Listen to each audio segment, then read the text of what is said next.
Saya memimpin, saya sukanya itu memimpin dengan fakta, facts, realita, dengan keadaan yang sebenarnya. Kadang-kadang fakta itu ya tidak enak. Kadang-kadang melihat realita itu tidak enak. Terus terang saja, ya. Selamat datang di channel Latansani Official. Prabowo jadi bahan olok-olok netizen, omon-omon atau bukti nyata. Belakangan ini, nama Presiden Prabowo Subianto tidak hanya menjadi bahan perdebatan politik, tetapi juga menjadi sasaran olok-olok di media sosial.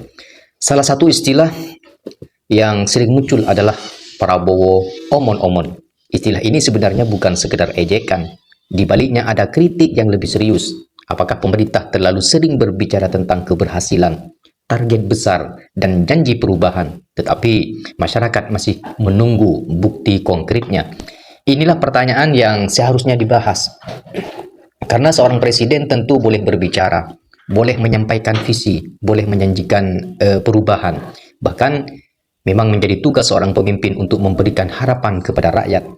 Tetapi setelah kata-kata keluar, masyarakat tentu akan bertanya, mana hasilnya?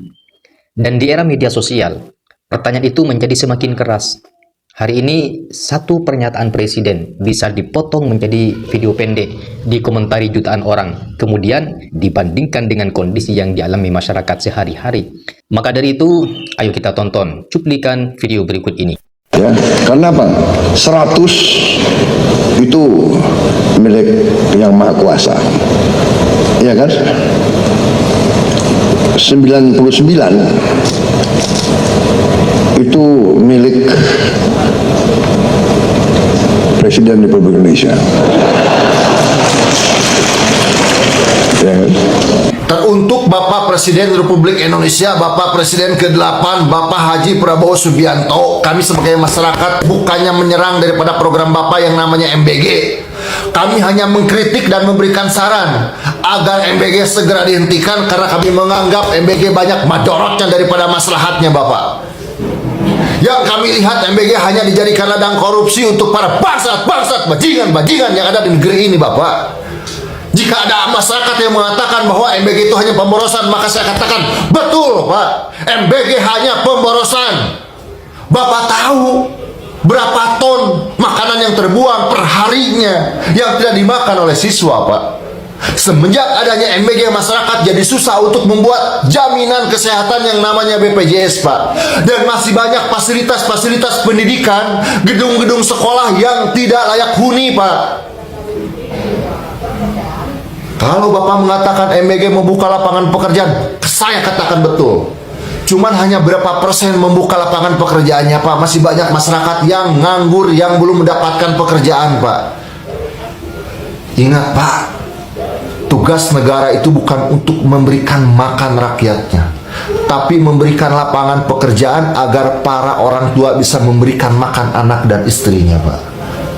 Saya mohon Pak, jika MBG sekalipun tidak dihentikan, jangan bentuk makanan Pak, bentuk uang transfer kepada orang tuanya masing-masing untuk menghindari daripada dikorupsi atau dibangsat oleh para bajingan-bajingan yang ada di negeri ini Pak. Saya mohon Pak dengan sangat, ya Bapak harus tahu kondisi jeritan masyarakat di bawah Pak. Harga pangan, harga bahan pokok jadi melambung semenjak adanya MBG Pak. Termasuk MBG itu saya anggap menjadi pemecah belah bangsa Pak. Udahlah Pak, cukup 1 tahun aja Pak ya. Terima kasih. Akhirul kalam. Assalamualaikum warahmatullahi wabarakatuh. Utang Koperasi Desa Merah Putih 240 triliun resmi dibayar pakai APBN. Dibayar pakai uang pajak kita nih. Pak Purbaya sendiri yang ngomong. APBN bakal nyicil 40 triliun per tahun selama 6 tahun ke depan. Bayangkan aja 80.000 kopdes, satu kopdesnya dibiayain 3 miliar oleh negara. Uangnya dari mana? Ya dari ngutang. Yang bayar utangnya siapa? Ya kita, pakai uang pajak kita. Pakai APBN kan bayarnya. Makanya buat kita, kalian jangan malas-malas kerja. Kita ini masih banyak cicilan utang Kopdes nih, MBG, sampai gaya hidup pejabat pun kita yang bayarin. Dah lah segitu aja, cuma menurut kalian. Apa yang salah kalau menurunkan Prabowo Gibran? Apa yang salah kalau rakyat meminta mereka mundur? Kalau Indonesia adalah rumah, maka rakyat adalah pemiliknya. Ketika rakyat merasa bahwa presiden dan wakil presiden, bahkan semua menteri, tidak berkinerja positif, tidak berkinerja sangat baik terhadap pemberantasan korupsi, pengentasan kemiskinan, mensejahterakan rakyat, wajar rakyat meminta dia mundur. Apalagi ketika rakyat mengkritik, Prabowo seringkali mengucapkan kata-kata yang menyakiti hati rakyat. Bahkan 2 kali dia mengusir rakyat Indonesia. Jadi tidak boleh kemudian kalian merasa bahwa Prabowo itu raja. Emang kenapa kalau Prabowo Gibran kami suruh mundur? Kata Presiden Konoha yang bilang Konoha itu negara suram. Silakan cabut dari Konoha ini, cari negara lain. Bilang suram. Konoha ini bukan suram, tapi gelap. Apa buktinya gelap? Oh, ada yang menggelapkan uang rakyat 300 triliun. Ada yang menggelapkan uang rakyat 500 miliar dalam tembok. Masih banyak lagi.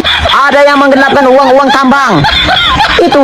Itu tandanya Konoha ini negara gelap, bukan negara suram. Jadi mending daripada Bapak mengusir rakyat, mending Bapak aja lah yang cabut dari Konoha ini, Pak, ya. Yang korupsi pejabat Konoha, yang diusir kok rakyatnya. Gampang, eh? Jadi ini deh, sering negara suram. Tai kucing. Aku sebagai rakyat Konoha protes. Konoha ini bukan negara suram, tapi gelap. Lihat, udah banyak kali uang rakyat itu digelapkan. Paham kau? Ini saya tai kucing suram. Ini gelap. Bapak itu belajar lagi ya.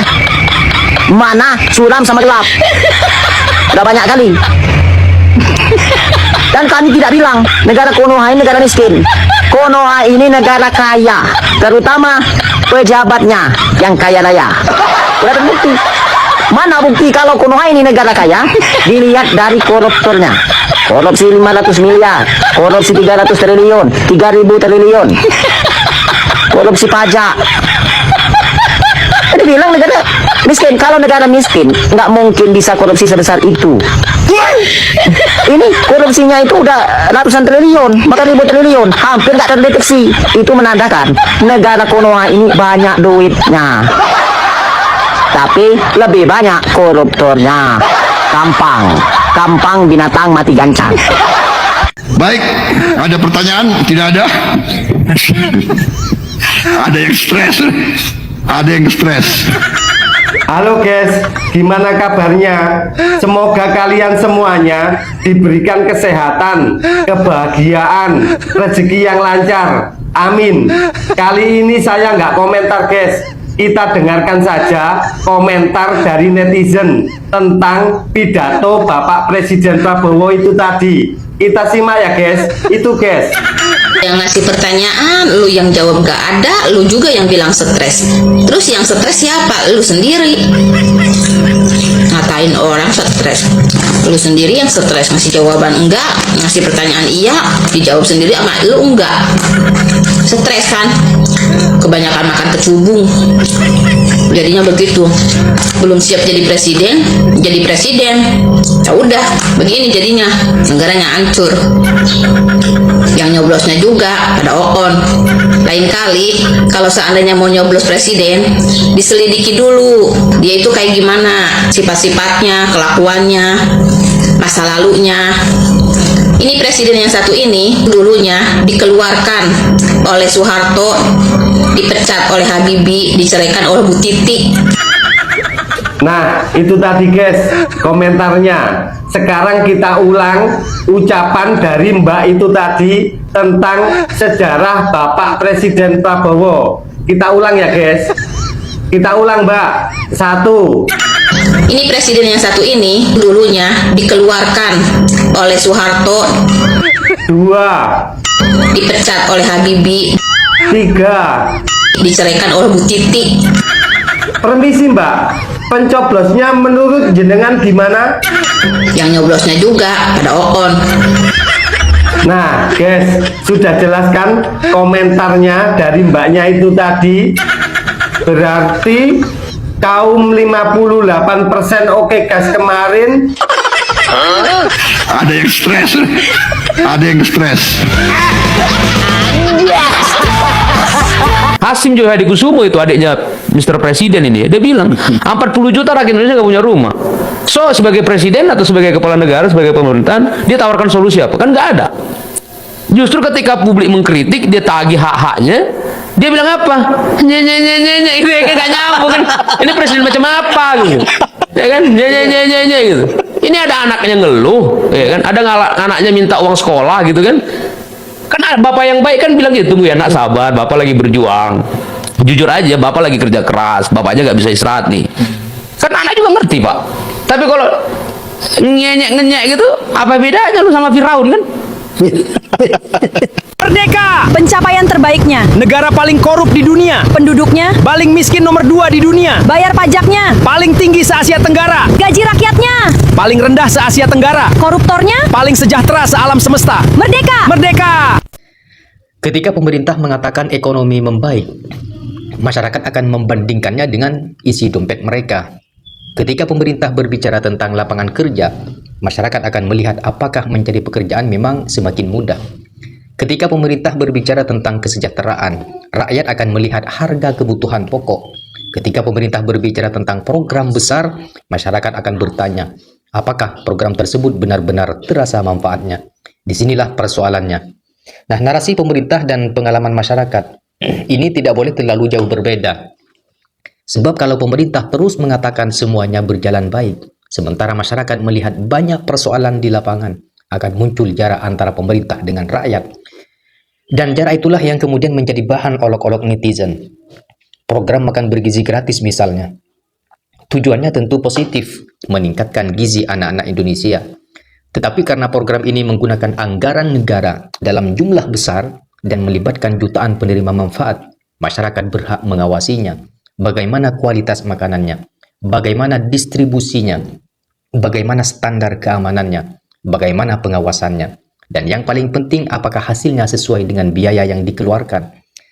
Nah, pertanyaan seperti ini bukan bentuk kebencian kepada presiden. Justru ini adalah bentuk kontrol masyarakat terhadap kekuasaan. Begitu pula dengan janji-janji besar mengenai swasembada pangan, ketahanan energi, pertumbuhan ekonomi, pemberantasan korupsi, dan pembangunan nasional. Semua itu terdengar bagus. Tetapi demokrasi tidak berhenti pada slogan. Ada target, ada anggaran, ada waktu, dan ada hasil yang bisa diukur. Karena itu, ketika netizen mengatakan jangan cuman omon-omon, sebenarnya ada pesan yang sangat sederhana. Jangan hanya menjual kata-kata, tunjukkan pekerjaan. Namun kritik juga harus adil. Jangan sampai setiap pernyataan Prabowo dianggap sebagai kebohongan hanya karena kita tidak menyukainya. Jangan pula setiap kebijakan pemerintah langsung disebut gagal tanpa data. Nah, kalau kita ingin pemerintah transparan, kita sebagai masyarakat juga harus transparan dalam menyampaikan kritik. Kalau mengatakan gagal, tunjukkan indikatornya. Kalau mengatakan boros, tunjukkan anggarannya. Kalau mengatakan program tidak efektif, tunjukkan datanya. Kalau mengatakan janji tidak terpenuhi, bandingkan janji dengan realisasinya.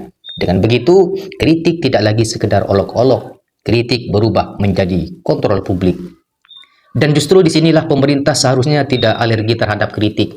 Seorang presiden tidak perlu membahas setiap komentar netizen. Tidak perlu berdebat dengan setiap akun media sosial. Tetapi pemerintah harus menjawab kritik yang substantif dengan data dan tindakan.